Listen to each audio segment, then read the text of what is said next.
Okey. Diesel naik RM5.52. So bulan Januari tu RM2.84 bulan Januari RM2.84 seliter. Sebelum itu dalam RM2.10 or something like that tahun lepas. RM2.10 ke? RM2 lebih lah. Lepas tu RM2.84. So kali ini RM5.52. So maksudnya lebih kurang 2 kali ganda lah. So dalam tempoh 2 bulan, harga diesel naik lebih kurang 2 kali ganda, sekali ganda. Sekali ganda. Daripada RM2.80 sampai RM5 lebih. So sekali ganda. Mana pernah dalam sejarah kita naikkan harga minyak macam ini. Lepas tu argument orang kerajaan, penyokong-penyokong PH inilah, Hamdad Mantap pun sama. Dia kata global. Kamu tahu tak? Harga nombor 1 dia kata global. Sekarang ini, hari ini, harga minyak global Brent dah turun sikit. Sebab berita berkenaan dengan konflik di Selat Hormuz tu kan. Ada nampak macam apa ni orang kata Donald Trump dah apa orang kata nak tarik, nak ni sikit lah, nak slow down sikit sebab mungkin barangkali dia pun dah kena serang, ada jet pejuang dia jatuh ke apa dan sebagainya. Dia pun nampak, yalah sebelum ini mungkin dia sedap menyerang, tiba-tiba dia kena serang, mungkin dia nak slow down sikit. So dia pun nampak gayanya macam nak berdamai lah sebagainya, macam mana macam itulah. Mungkin dia punya taktik atau strategi, kita tak tahulah. Tetapi akibat daripada berita-berita ini, maka harga minyak telah jatuh balik. So dalam tak salah saya seminggu lepas, dalam minggu lepas harga minyak Brent, kita berdasarkan harga minyak crude oil Brent naik sampai 116 ke 119 US dollar per barrel crude oil. So orang dalam kerajaan pun kata oh minyak naik sampai 119. Tetapi hari ini dia telah turun kepada 103, tak salah saya. Cuba tengok. 103 ataupun 106, lebih kurang macam itulah. So maksudnya harga minyak dunia dah turun 10% ni. Tetapi kenapa pula kemarin harga diesel kita terus naik sampai RM5.52? Kalau kamu nak ikut betul-betul lah. So sebab itu saya cakap nombor 1, bila dalam tempoh minyak naik ni could be a knee jerk reaction. Saya cakap knee jerk reaction ni apa? So bila berlaku perang tiba-tiba naik pop mendadak macam itu. So bulan lepas 3-4 minggu lepas, tak sampai 2 bulan lah, saya rasa dalam tak sampai sebulan ke, dalam lebih kurang 4 minggu lah, dalam bulan ini atau bulan lepas macam itu, apabila perang ni terjadi pada bulan Februari, bulan lepas lah Februari, sekarang bulan Mac kan, harga minyak adalah dalam 70. Tiba-tiba bila war broke out, dia punya harga minyak 2 minggu lepas mencanak naik sampai 119. So kenaikan 40 US dollar per barrel. Dan lepas tu tiba-tiba bila ada berita lain, harga minyak turun balik. So this is like apa, sebab itu saya cakap apa dalam bahasa Melayu apa, knee jerk reaction tu. Knee jerk reaction is dia naik sekejap lah, lepas tu dia stabilize balik. Tapi bila kerajaan kita tiba-tiba jadi nampak knee jerk reaction ni pun, kita pula dah nak naikkan harga diesel sampai 2 kali ganda ini tidak sepatutnya. Sebab sebelum ni saya dah cakap, bila kamu buat macam ni, harga susah nak turun. Bila harga barang, bila kamu naikkan harga diesel macam ni, harga barang yang didorong oleh kenaikan harga diesel ni dia susah nak turun.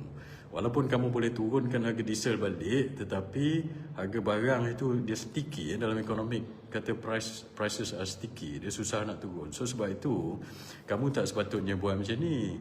Orang tanya saya, Syam Jalil apa solution nombor 1? Saya tak sepatutnya bagi solution. Saya bukan kerajaan yang dibayar gaji, yang ada penjawat awam untuk supply kamu with the data apa semua. Itu adalah kamu lah dalam kabinet, dalam kerajaan. Apa pula kita pembangkang pula nak bagi solution? Kalau kita pula pembangkang yang nak bagi solution, bagi kita orang aja jadi menteri, jadi Perdana Menteri, jadi kerajaan, apa gunanya? Kamu tak function lah. Kalau pembangkang yang kena bagi solution, kamu orang ni semua tak function lah sebenarnya. Itu pasal Okey, tak apalah. Saya cakap macam mana, what would I do? Nombor satu, kalau saya buat masa saya dulu, dalam kerajaan dulu. Saya dah cakap 2008 saya dah track harga minyak, kira harga minyak 2008 tu 18 tahun lepas. Sebelum kamu yang baru belajar daripada internet ni, konon-konon nak kira harga minyak, kamu tak payah sembang lah dengan saya. So dulu apa kita buat? Kita monitor, kita track, dan kita tak naikkan atas knee-jerk punya reaction macam ini. Apa kita buat? Kita monitor lah. Kalau dalam beberapa minggu ini kan harga minyak tu stabilize balik, kita tak perlu naikkan harga minyak di pump sebegitu rupa. Kamu faham tak? So macam mana orang kamu nak cakap yang budak-budak baru ni beringus ni, yang tak kerti apa ni, daripada Amdat Mantap atau daripada PH Ceplot ni, kamu tak usah cerita lah, kamu tak tahu apa pun. Ini saya cakap kepada kamu. Dia kata, oh Syam Jalil kalau dalam kerajaan pun buat benda sama. Tak, saya tak buat benda sama. In fact saya dah buat dah pun mekanisme untuk menangani kenaikan harga minyak global ni dulu masa saya dalam kerajaan. Kamu tak percaya, kamu tanya Datuk Najib. Masa tu dia Perdana Menteri ke dia Timbalan Menteri Kewangan masa itu. Ada satu masa itu harga minyak global naik bencana. Time tu kita dah buat automatic price mechanism. Dan tiba-tiba bila kita kira automatic price mechanism ini, maka dia punya APM itu mendorong kepada kenaikan harga minyak di pump tinggi. And then saya tengok ini macam tak masuk akal kalau kita masukkan ini akan bagi kesan yang teruk kepada ekonomi ni, kenaikan macam ini. So pada ketika itu saya telefon Perdana Menteri masa itu, sebab yalah saya pegawai di pejabat Perdana Menteri. Masa tu Perdana Menteri Datuk Najib. Datuk Najib, saya cakap, sir, kita tak boleh naikkan macam ini, kita tunggu sekejap. Saya cakap, so the price might stabilize, so we don't need to kenaikan harga minyak ikut APM ni, sebab bila dah naik susah nak turun. Saya cakap. Dan pada ketika itu Perdana Menteri setuju. Datuk Najib kata, okey, kita tangguhkan announcement ni perlu dibuat oleh MOF dan juga KPDNKK masa itu. So the pelarasan harga minyak di pump melalui automatic price mechanism. So pada ketika itu kita tak naikkan harga minyak. Sekali lepas minggu 2 minggu, betul, harga minyak dunia stabilize balik. So kalau kita naikkan macam itu, habis menjerit harga barang macam mana? Rakyat menjerit lah, akan beri kesan kepada kerajaan. So maksudnya apa? Maksudnya APM itu automatik, betul. Tetapi atas budi bicara awak lah nak baca trend ni macam mana dan membuat keputusan supaya tidak membebankan rakyat. Itu yang kita buat dulu, itu yang saya buat 20 tahun lepas. Itu yang masuk dalam kerajaan, kita buat begitu. Tapi kamu orang ini, baru 2 minggu benda ini jadi 2 kali ganda diesel naik. So dia ada dua, sama ada you don't know what you're doing atau kamu mengambil kesempatan. Kamu mengambil kesempatan. Maksudnya bila kamu tengok, oh lama kita nak naik harga minyak ni supaya dapatlah kutipan lagi revenue kepada kerajaan supaya kita boleh tekan lagi mungkin barangkali kamu kata, oh itu hari kamu suruh Petronas bayar 40 bilion kan. Kali ni mungkin kalau kita naikkan harga minyak ni, kurangkan subsidi kepada rakyat, so kita boleh collect banyak lagi, kita boleh suruh Petronas bagi duit lagi pada kita, so kita boleh bagi projek-projek kepada orang-orang ini lagi. Saya nak tanya, adakah itu dalam kepala kamu? Kalau itu dalam kepala kamu, maksudnya kamu membebankan rakyat ini dan mengambil kesempatan. Bila kamu ambil kesempatan macam ini, dan duit itu datang daripada mana? Dia datang daripada rakyat. Dulu kamu cuba blame penyeludup. Ini bilion-bilion ini bukan daripada penyeludup. Saya dah cakap dulu, kalau penyeludup, kamu pergilah buat penguasaan dekat sempadan itu di Singapura dengan Thailand. Kan saya dah cakap dulu. Ini kamu ambil duit direct daripada rakyat ni. Kamu faham tak? Dan ini kalau saya lihat, saya punya pandangan, being a person yang pernah buat benda-benda ni, saya nampak kamu ambil kesempatan. Kamu nampak ni jadi ada macam durian runtuh, kamu pun kita naik lah, lepas tu kita boleh cekau lah, ambil lah duit ni supaya kita ada duit nanti nak belanja. Ini yang saya cakap. Bila kamu buat macam itu, kamu tunggulah pilihan raya esok. Apa akan jadi kepada kamu. Dan kita sebagai pembangkang, kita mainkan je lah balik dia punya hujah-hujah semula, mainkan balik kepada muka dia orang ini. Kita nak cakap lebih-lebih pun sebenarnya dia orang dah cakap dah. Apa ni Anwar cakap dulu apa? Anwar cakap kita pengeluar minyak, kita ni net exporter. Dulu kamu cakap macam itu Anwar Ibrahim. Itu hari saya dengar kamu cakap kita import lebih pula dah. Ini kamu belajar daripada mana? Suruh Petronas tunjuk data yang sebenarnya, sama ada kita import lebih atau kita ekspor lebih. Kalau crude tu, kalau kita punya margin itu, kita ni net in general, kita net exporter minyak. Kita bukan net importer, Anwar Ibrahim. Macam mana pula kamu kata kita import lebih? Kamu ambil daripada mana?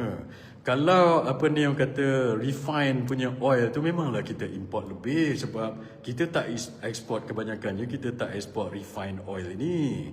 Kita ekspor crude kita tapis itu yang harga mahal itu. Kamu tak boleh kata kita import lebih refine. Itu tak masuk akal. Kita nak tengok keseluruhan petroleum punya produk ni lah. So keseluruhan petroleum punya produk, termasuk crude, termasuk tapis apa, kita net exporter. Kamu sendiri yang cakap dulu Anwar. Kalau kita net importer, maksudnya kita bukan negara pengeluar minyak. Kita negara pengeluar minyak, kita net exporter, kita ekspor lebih banyak daripada kita import. Kenapa kita import? Kamu sendiri cakap dulu sebab kita punya minyak ni jenis yang baik punya, yang tapis. Minyak kita ni harga dia mahal. So kita import yang murah. So bila harga minyak naik di pasaran dunia, kita untung, kita dapat windfall, kita untung lebih sebenarnya. Sebab keuntungan daripada yang kamu ekspor minyak kualiti kita tu lebih tinggi daripada kos ataupun harga yang kita import crude yang murah ini. Kamu tak payah nak manipulate atau apa orang kata buat cerita lain lah, pusing-pusing cerita. Rakyat bukan bodoh sekarang ni. Lepas tu ada pula dah apa ni, saya tengok ni pengulas-pengulas penjilat kerajaan ni lah, dia kata kita ni ekspor, kita ada import, tak boleh nak salurkan apa ni kepada kita punya apa ni minyak itu kepada orang kita. It doesn't work that way. Maksudnya kamu tak faham bila kamu cerita macam ini. Memanglah kita tak perlu nak salurkan minyak yang kita produce ni kepada pam-pam kita ini sebab minyak kita ni kualiti tinggi. Kita akan dapat bila minyak naik macam itu, kita punya pendapatan akan lagi tinggi. So apa masalahnya kalau kita dapat windfall atau durian runtuh daripada kenaikan harga minyak dunia ni, kita share dengan rakyat.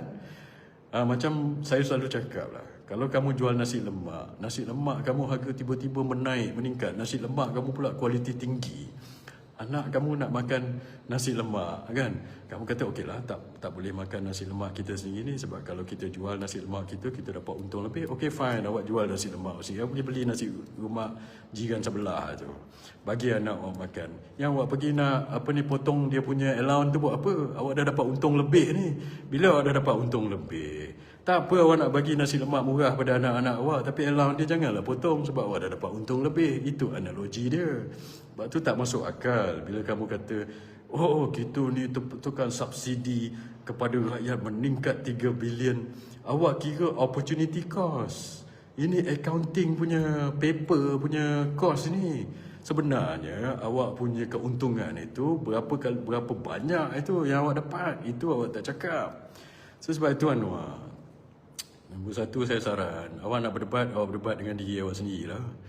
So macam ni, kita buat Anwar Ibrahim PMX berdebat dengan Anwar Ibrahim sebelum jadi Perdana Menteri. Senang cerita. So tak perlu berdebat dengan orang Anwar. Sekarang ni kan ada AI kan. So kita suruh artificial intelligence ni pergi ambil balik ucapan Anwar yang lepas-lepas tu. Lepas tu sekarang berdebat balik dengan Anwar Ibrahim jadi PMX sekarang ni. Kalau dia takut nak berdebat dengan saya lah. Dulu dia berdebat dengan Sabri Cik, boleh lah. Berbuih-buih mulut masa tu, boleh lah. Sabri Cik, cuba kau berdebat sekali lagi dengan Anwar. Sekarang ni kau pun tak berani. Sebab kau pun dah amdap dah sekarang, apa nak buat kan. So sekarang ni kan, amdap tu saja cerita lah. Dia memang tak berani lah. Semua kunci mulut. Amdap dah komen pasal apa saya pun tak tahu sekarang ni. Banyak-banyak isu dia orang tak mau komen. Dia pergi sibuk duk komen pasal statement saya dalam Facebook yang saya tak nak masuk amdap. Memang saya tak masuk amdap. Buat apa? Yang itu dia koyak khabar. Tapi pasal isu minyak, pasal isu macam-macam isu ni lah, mafia korporat, semua dia tak cakap apa lah. Dia jadi kunci mulut dekat situ lah. Inilah dia Hamdab, tuan-tuan. Itu pasal